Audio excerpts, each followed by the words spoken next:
Olá, meu nome é Giovana Galego e aqui eu tenho uma missão: conhecer a Cristo de Gênesis a Apocalipse, de capa a capa. Hoje conheceremos um pouco mais sobre Deus. Conheceremos Jesus Cristo através de Gênesis capítulo 22, do 1 ao 19, e reagiremos a ele. Meu avô foi acometido de um câncer no estômago há pelo menos 5 anos. E desde então a vida dele não tem sido nada fácil lutando contra essa doença. Esses dias nós estávamos conversando e ele começou a me contar a respeito do dia a dia dele, de como as coisas estavam na rotina, o dia a dia comum, sabe? E ele me contou que ele tinha vontade, ele estava desejoso de plantar algumas sementes que ele tinha na casa dele, que ele já havia separado os baldes para isso, já havia separado os materiais necessários para plantar essas sementes. Ele também me contou que estava aprendendo coisas novas, estava lendo alguns livros e aprendendo sobre investir na bolsa de valores, por exemplo. Meu avô é uma figura. Porém, ele disse para mim que ainda que ele tenha o desejo de realizar essas atividades, nem sempre ele consegue realizá-las. Depende do dia, depende de como ele vai acordar.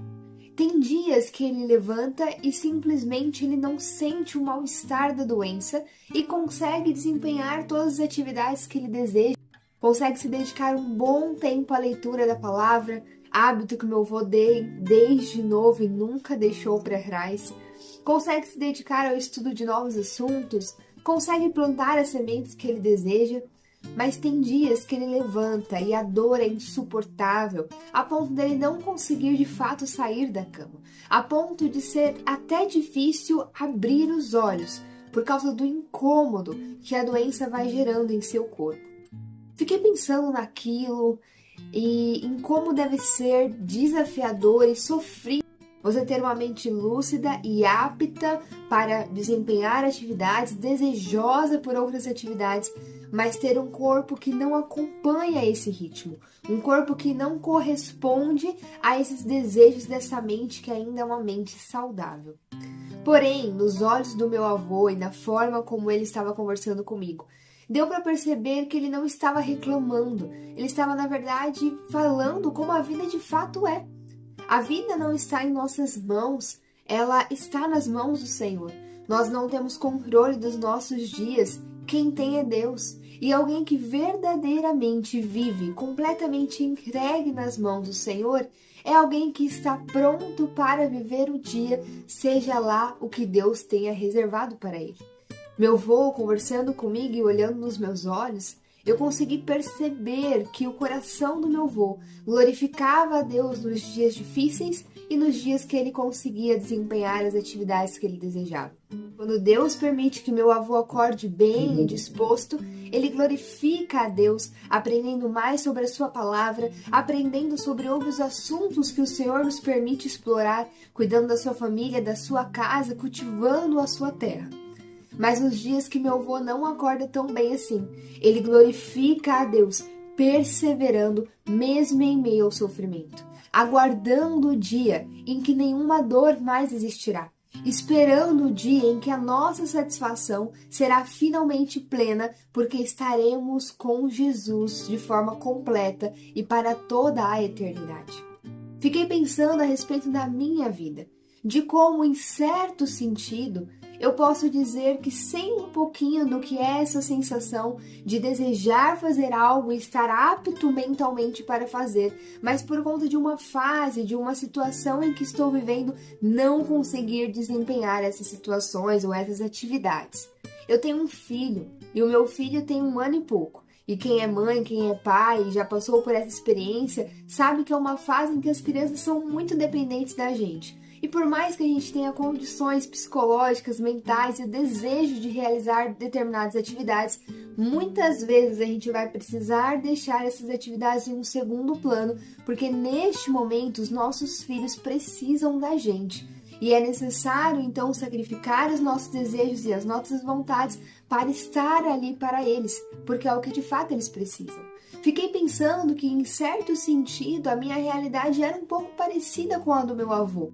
Só que diferente do meu avô, que verdadeiramente vive um dia após o outro, alguém que já alcançou uma maturidade tão elevada no Senhor, a minha esperança não encontro com esse Jesus. Infelizmente, eu percebo no meu coração um certo desejo de que um dia essa fase vai passar e eu finalmente vou poder fazer tudo o que eu quero e do jeito que eu quero.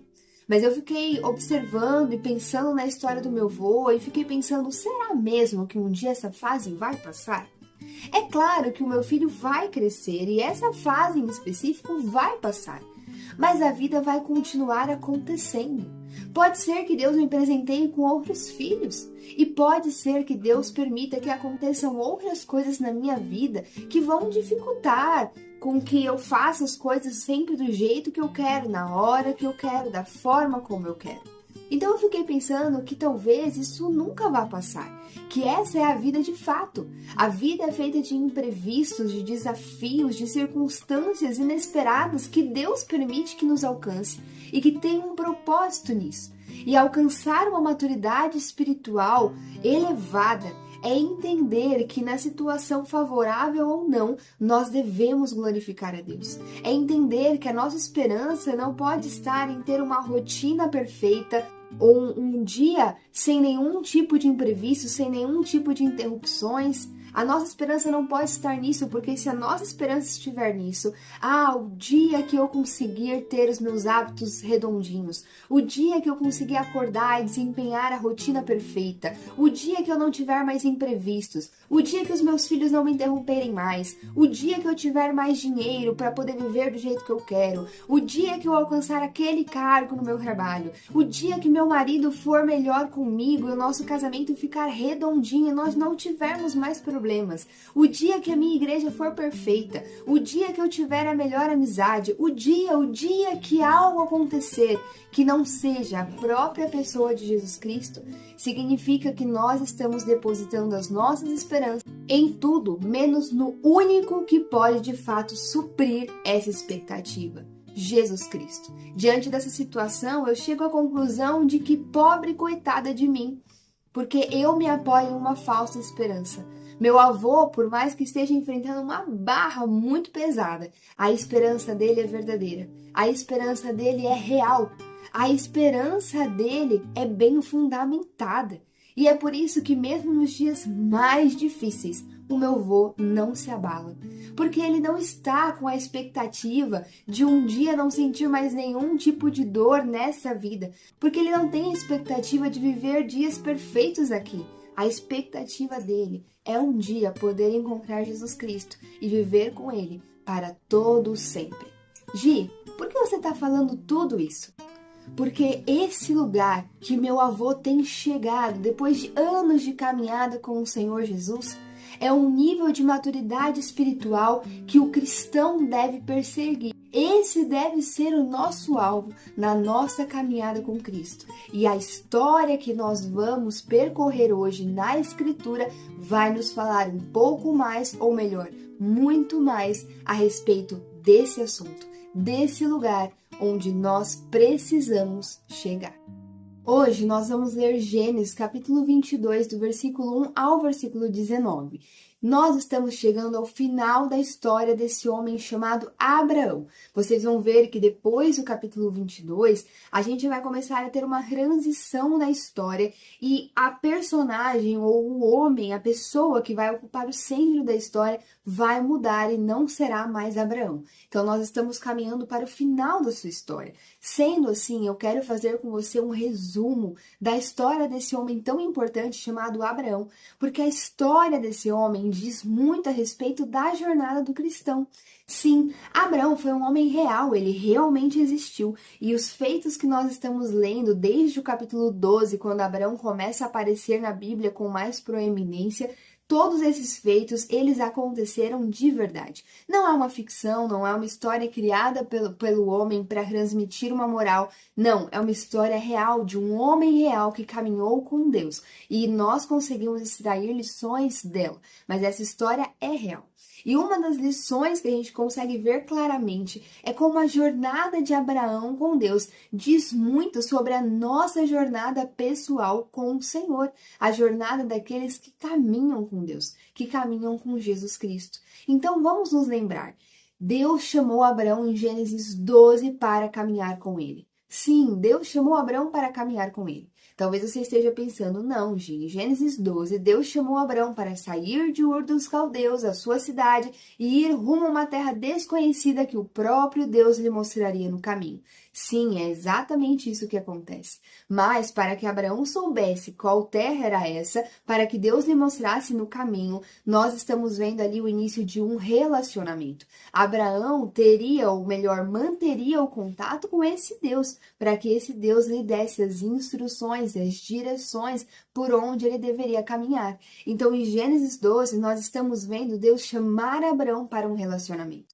Ali nós também estamos vendo Deus declarar uma promessa sobre a vida de Abraão. Deus promete a Abraão que ele seria um homem abençoado, que ele seria um homem famoso e que ele teria uma descendência numerosa. Só que detalhe, nós estamos falando de um homem de 75 anos que tinha uma mulher estéril e nenhum filho até o momento.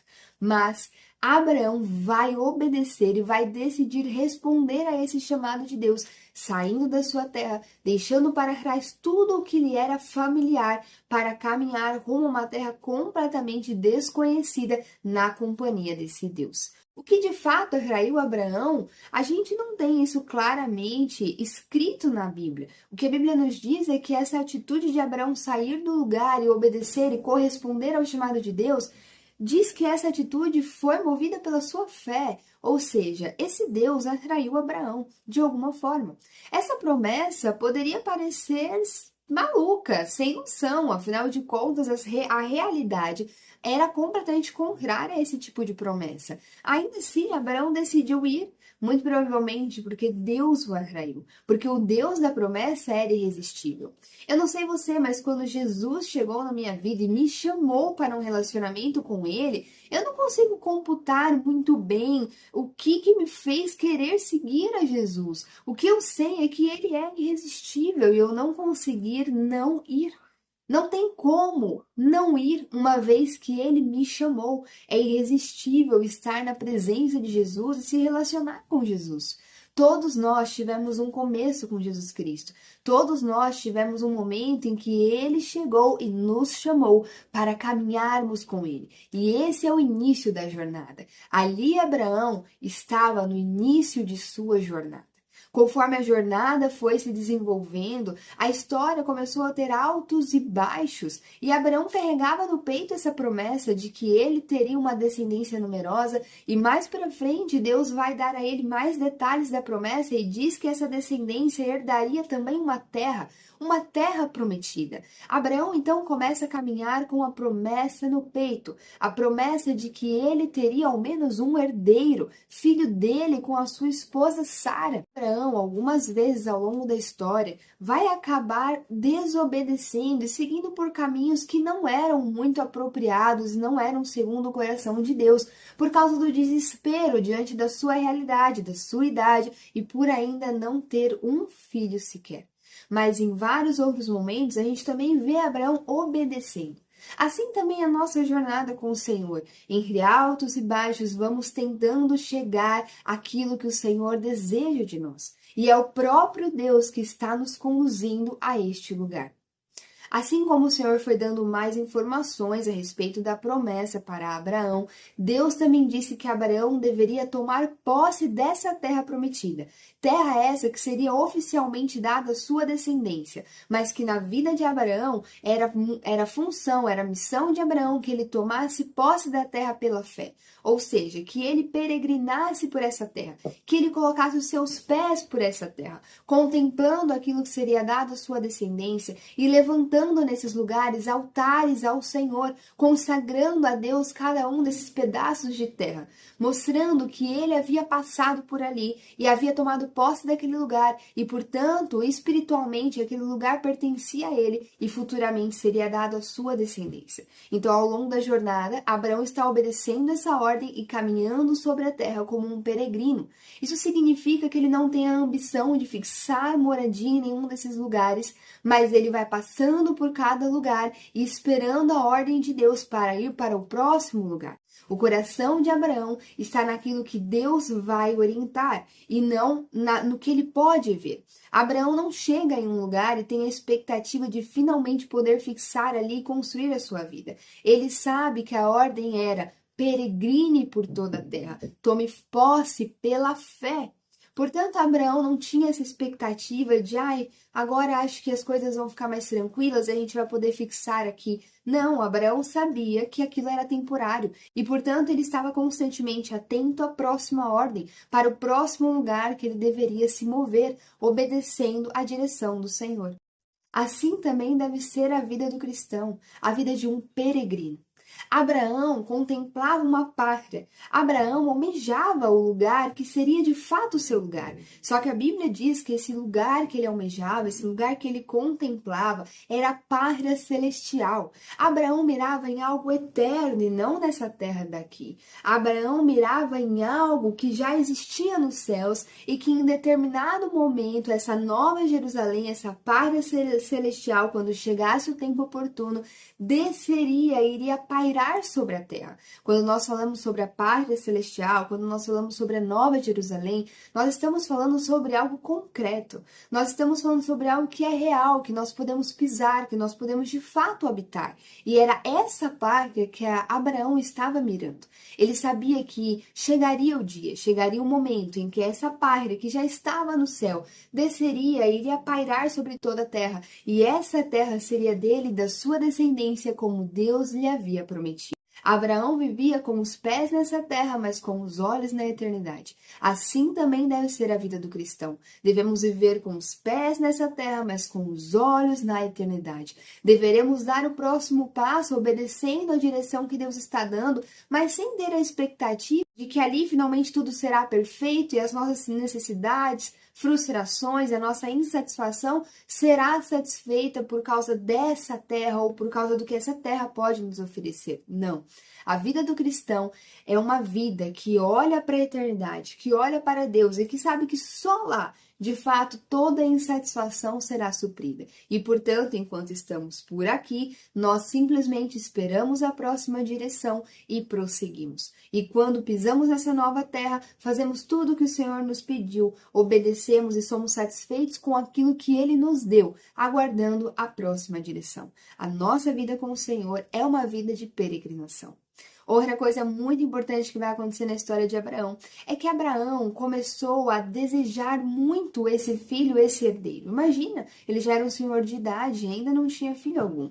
Em Gênesis 15, Abraão já estava tão esgotado emocionalmente por não ver nem sequer vislumbre da promessa chegando à sua vida, que ele vai ter um momento de desabafo com Ele vai olhar para Deus e vai dizer: Senhor, acho que é um servo meu mesmo que vai ser o meu herdeiro. Alguém que nasceu aqui na minha casa, mas não necessariamente um filho. E é nesse momento que Deus reafirma a promessa, dizendo que não, que Deus lhe daria um herdeiro, nascido dele, filho biológico, e que esse herdeiro daria origem a uma descendência que seria tão numerosa como as estrelas do céu. Diante da promessa feita por Deus, Abraão vai corresponder com fé. Ele vai acreditar nesse Deus e em suas palavras. E a Bíblia diz que é por acreditar em Deus e em suas palavras, a Bíblia vai dizer que é por essa fé de Abraão que ele vai ser considerado justo diante de Deus. Toda a culpa, todo o peso que Abraão carregava por ser um homem caído e cheio de pecado, vai sair das costas de Abraão por causa da sua fé. Mais adiante, em Gênesis 17, Deus aparece a Abraão e dá a ele a ordem de que guardasse essa promessa em seu corpo, em sua carne, como um símbolo, como um sinal. Deus vai dizer para que Abraão praticasse a circuncisão, marcando a sua carne, sinalizando que ele era um homem separado, um homem distinto, que deveria viver de forma pura, porque a circuncisão tem a ver com a purificação. E ele deveria fazer isso com todo aquele que nascesse em sua casa, deixando evidente, bem sinalizado para o mundo espiritual e para o mundo físico, que todo aquele que nascesse na casa de Abraão era parte de um povo separado, um povo que caminha em purificação. Abraão teve fé e Abraão sinalizou a sua fé em sua própria carne. Nós, enquanto cristãos, um dia fomos chamados, tivemos fé e por isso fomos considerados justos diante de Deus. Os nossos pecados foram perdoados e agora nós podemos contemplar a salvação, mas não para por aí. Em determinado momento, nós queremos expressar aquilo que cremos, queremos sinalizar a nossa fé e fazemos isso através do batismo nas águas. Comunicamos ao mundo físico e ao mundo espiritual que pertencemos a Jesus Cristo. Temos sobre nós o Espírito Santo que nos conduz em um processo de purificação e de santidade. O Espírito Santo que nos ensina a viver de forma digna, que nos ensina a viver de forma a adorar, a glorificar o nome de Deus. Somos selados pela presença do Espírito Santo, que é quem nos dá a garantia de que um dia chegaremos na pátria celestial. Abraão vai continuar a sua jornada. E quando nós chegamos em Gênesis 21, Abraão já está encerrando a sua carreira, já está chegando perto do final da sua vida e nada desse filho, nada do herdeiro. Mas no começo do capítulo 21, Deus cumpre a sua promessa e dá a Abraão Isaque, o filho da promessa, aquele que carrega em seu nome o riso de seu pai. Isaque significa ele ri e diz respeito a tudo que Abraão tinha vivido até aquele momento, quando ele ouvia de Deus a promessa e se maravilhava diante dela, sorrindo diante da presença de Deus. Ele ri também diz respeito ao riso amargurado e incrédulo de Sara, que pela bondade e misericórdia de Deus se transformou em riso de louvor. Abraão estava com a promessa em seus braços. No capítulo 21, essa promessa vai crescer, vai ser desmamado, vai começar a ser ameaçado pela presença do seu irmão. Deus, como aquele que cuida de tudo e está caminhando com eles, vai intervir e orientar Abraão de forma a proteger a promessa para que nada acontecesse com Isaque. Afinal de contas, era a partir de Isaque que a descendência numerosa de Abraão seria formada. Mas não para por aí. Lembra que Abraão deveria peregrinar por toda a terra. Abraão já está chegando no último pedacinho de terra que ele deveria tomar posse pela fé. Abraão estava em Gerar, terra dos filisteus. Ele habitava em uma terra estrangeira e com certeza devia passar dificuldades por ali. Mas Deus, em sua infinita bondade, vai permitir que Abraão faça um acordo com o rei dos filisteus, com o rei Abimeleque. E esse acordo garantiu a Abraão anos de paz para ele e para o seu filho, para o filho do seu filho, vivendo naquela terra. Abraão estava encerrando a carreira. A última terra que ele deveria peregrinar já estava alcançada. Ele ergueu um altar em forma de bosque, invocou o nome do Senhor. O último pedaço de terra estava lá. Ele tinha acabado de cumprir a sua missão, tinha acabado de obedecer aquilo que Deus lhe tinha pedido. Abraão fez tudo o que Deus disse. Deus disse para que Abraão saísse de Ur dos Caldeus, ele saiu. Deus disse para que Abraão se circuncidasse os de sua casa, ele assim fez. Deus disse para que Abraão peregrinasse por toda a terra, tomando posse pela fé. E no capítulo 21, Abraão encerra essa ordem, obedecendo integralmente ao que Deus lhe tinha pedido. E a promessa estava em seus braços. Isaque estava com cerca de 3 anos de idade e corria por todo o acampamento. Abraão deve ter olhado para o seu filho e glorificado a Deus. Deus é fiel, a promessa está comigo e corre no meio do acampamento. A promessa lembra o meu sorriso e tem 3 anos de idade me traz muita alegria. Eu posso cultuar a Deus em meio a um bosque, em uma terra onde eu tenho paz, por causa de um acordo que Deus me permitiu fazer. Estou encerrando a minha carreira. Está tudo bem, eu obedeci completamente. Esses serão os meus últimos dias e serão dias de paz. Acabou. Será? Será que acabou aí? Eu acho que não. Deus ainda tinha algo a mais na vida de Abraão. Vamos à leitura do dia.